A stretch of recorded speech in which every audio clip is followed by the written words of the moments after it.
thank you guys so much for watching. Today I am going to show you how I rehab a clearance plant and just kind of the process that I do when I bring home something from the clearance rack.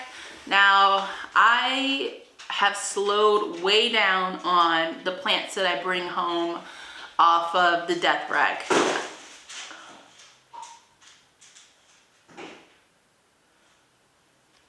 The dog.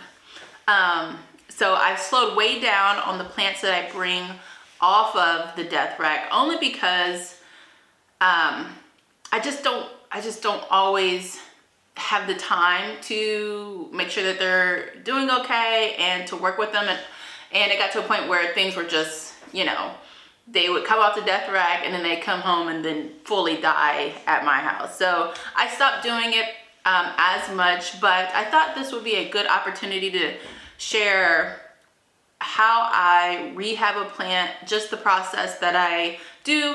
They don't always survive, but this is what I do when I bring something home. So this is a arrowhead, it's called Red Arrow arrowhead plant. I have wanted a plant like this. I've seen them in the greenhouses and nurseries for a while now, and I was interested in it, so that's why I got it off the clearance rack. It was $7, and it's in pretty bad shape, but I think there is some potential here. So before you bring a plant home from any store in any condition, you are gonna wanna do a pest check while you're at the store.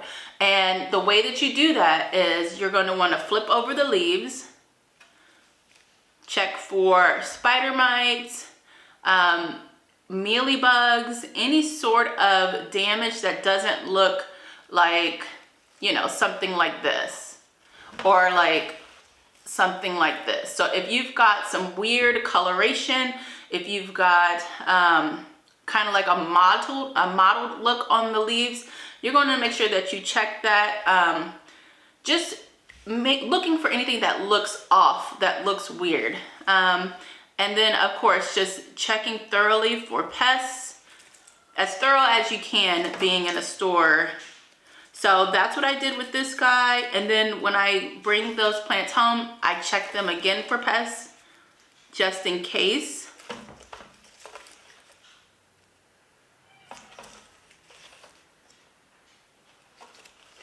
I don't see anything that is obvious. So after I do the pest check, I am going to prune off anything that is dead, severely damaged, or that looks like it has any sort of disease type issue. Now, you don't want to bring home a plant that looks like it has a disease or has a pest.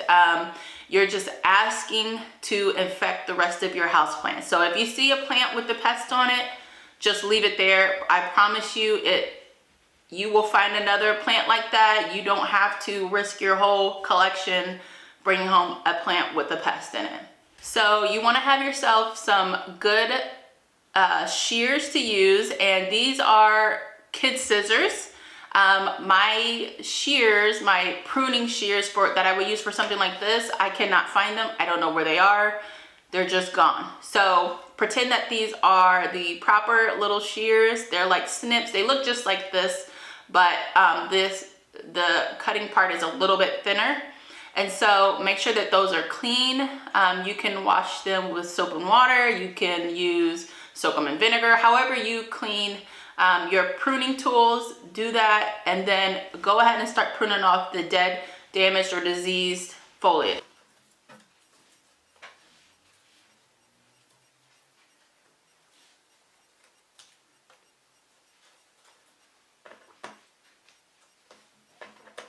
So after you prune off everything that is dead, damaged, diseased, you are gonna wanna take a look around in the soil. A lot of times these plants are ready for a repot, and that could be potentially why there's a lot of damage to the foliage. So definitely check around in the soil. Make sure that the soil is a decent type of soil. So and then that the plant isn't root bound. So this plant right here, does not look root bound. It's just now starting to have roots on the bottom, which is perfectly fine. This soil looks okay to keep this plant in, so I'm not going to repot it at this time. So now that this plant is pest checked, the soil has been looked at, and I know that it's not root bound. I don't see any extra, creepy crawlies in the soil. I think the soil will be okay to continue this plant growing in while it's in rehab. For house plants, I think it's best if you can avoid repotting right away, because that's stressful and it's already obvious that the plant is in a lot of stress at the moment.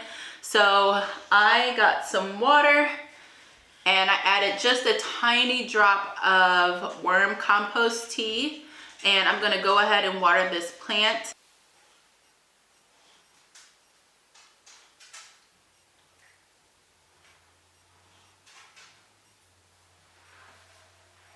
And I've poured in a lot of water, and I'm gonna allow this plant to fully saturate and suck up as much water as it needs. So I'm gonna let this sit like this for as long as it needs to soak up that moisture. And you'll know because the water level will go down, and then once that water level starts to go down, you know that the plant is pretty much fully saturated.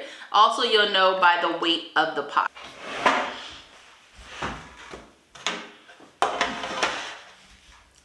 So it's been about a half an hour and this plant is done soaking up water. So I'm gonna go ahead and switch it out.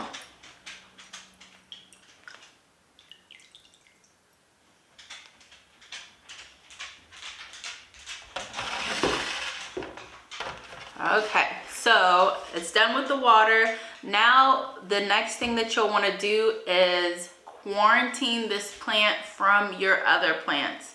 And that's something that you should be doing anytime you bring home a plant from the store. You should quarantine it at least a week just to see if any pest issues pop up. It's just a safe way to go, but I know many of us may not have a space to put a random... Bowser, stop! Too loud. Okay, so not many of us have a space to... Bowser, come here. Come here. What are you doing? What are you doing? Come here. Come here. Come here. You're just too big to be... You're just too big to be doing stuff. You're so loud. You're so loud. What? What? All right. Get down. Okay.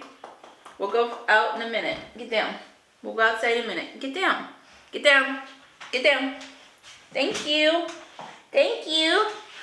Okay, so not many of us have the space to sequester off a plant, but just try to keep it as far away from your other plants as possible. I also have one more step that I do sometimes. A lot of times when you're bringing home a new plant, you absolutely should wash the foliage, spray it down with a pest treatment, and I do that sometimes, but it's usually for a specific types of plants. So like elephant ears, I'm always going to wash those and spray them down. Your elephant ears, so your alocasias, your colocaceas, your deinosomas, that's something that you should do. They tend to just always have spider mites, and it's something that is manageable, but when you're bringing a new one in, you definitely should spray them down or wash them down with water. I use just a tiny bit of dish soap, and I put the dish soap on my hand and get my hands wet, and then I go through the leaves like this on a plant like that. This plant, I didn't see any pests, and it is in, and I think it would be okay without the spray, but I'm going to go ahead and spray it today just to show you And I use Captain Jack's Dead Bug Spray.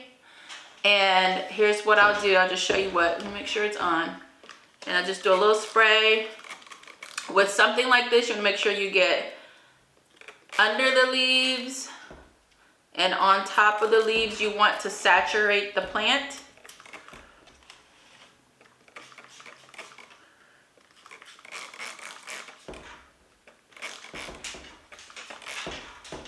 I even saturate the stems. You want to make sure every bit of this plant is covered. Now that this plant is all the way sprayed, then you just want to let this dry up on the leaves. Make sure you wash your hands after you're dealing with any sort of sprays like this. But once it's dry, then you can put this plant wherever you have space to store it. Keep an eye on it for a week. Make sure you're staying up on a watering schedule for this. Once you see this plant has started to push out new growth and it's no longer dying back, that's when you know that you are in the clear. Once you notice that this plant, stop it. Don't do that. Once you know that this plant is in the clear, you haven't seen any pests, it's been over a week, you can go ahead and incorporate that into your collection. Give it a nice spot. Just depends on the type of plant where you put it. So this plant here probably would like a bright and direct type of lighting situation. To be honest with you, I haven't done any research on this plant as far as how other people care for it. And I'll do that after this video, but I'm just guessing, seeing how the healthy leaves are darker in nature, and they do have some silver variegation on them. So I would give this a brighter location, no direct light on the foliage. I think this plant will do just fine. I'm happy to have it in my collection. The healthy plants that were at the greenhouse looked really good. They were really cute, so I was happy to find this guy on the clearance shelf. And I got this at a local greenhouse in Ohio. That's where I live, and the greenhouse is called, what is it called? It's on this box. Wilson's. And it was my first time visiting, and I really liked that greenhouse. So yeah, let me know if you guys have any questions about this video. This is what I do for every clearance plant that I bring in my house. It gets this treatment. If I buy something that is healthy from the greenhouse or garden center, it doesn't get